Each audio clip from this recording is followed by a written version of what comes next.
I want to go back to the elephant training that I did with Willem, because, you know, that's such a vast subject, and I'm here concentrating more on a professional hunter training than on training for individuals like sports hunters and so on.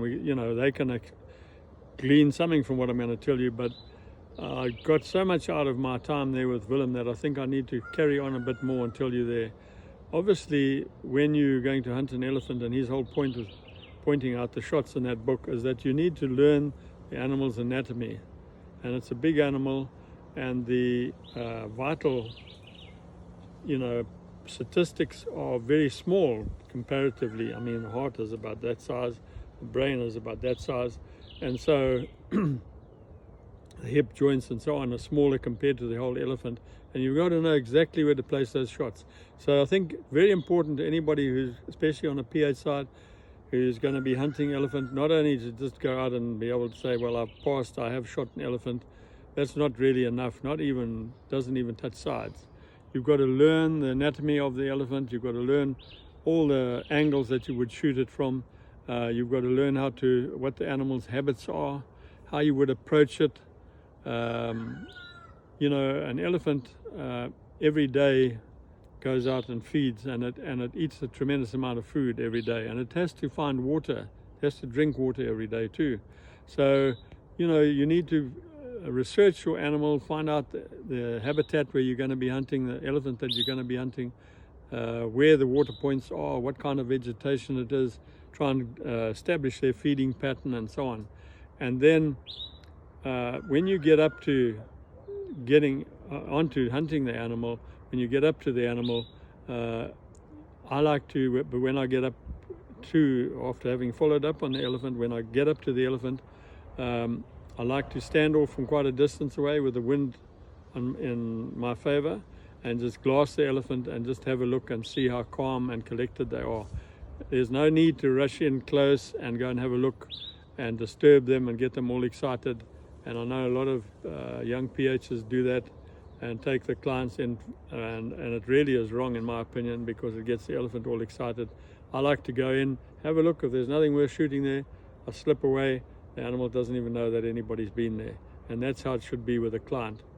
When you're going to shoot an elephant, even if you're going to shoot it on your own, you need to get up as close as you can, bearing in mind keeping the wind in favor. The wind is your biggest thing. And then even take another 3 steps closer after you think you're close enough. 10, 12 paces, 15 paces max to take your shot, to be sure of that one-time killing shot. And you come up to a point which I call addressing the animal. You can sneak around behind bushes and so on, and the elephant's just in front of you, but now you've decided, okay, that's the guy you're going to shoot. You step out into the open when you're at the right range, and you address the animal and you take him, and that's how it's correctly done. I went on with Willem to do the full 100 elephant there with him over the year, and learned a tremendous amount.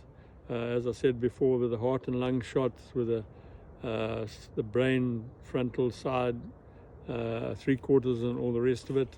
The running away shot, which is a very good professional hunter shot actually, on the hip, because the elephant's wounded and he takes off, and you hit him on the hip and he goes down, and then it enables you to be able to get up to him, because otherwise they would be gone. And Fani Pretorius, an old hunter friend of mine who also sadly passed on now, that used to be his favorite shot with a client when a client had wounded the animal. He had a 460 Weatherby, and he'd just stick it on that hip and the animal would sink down and he'd go and finish it. A lot more to talk about on the elephant thing. If you shoot an elephant side on for heart and lungs, it will always run the direction it's facing. So you don't want to leave some people around in your group on that side in front of the elephant, because the elephant, when he's wounded, is going to run straight into them. When you shoot it heart and lungs, it always falls on the side it was shot. It's very strange. It doesn't fall on the opposite side. It falls the side that you've actually put the bullet in.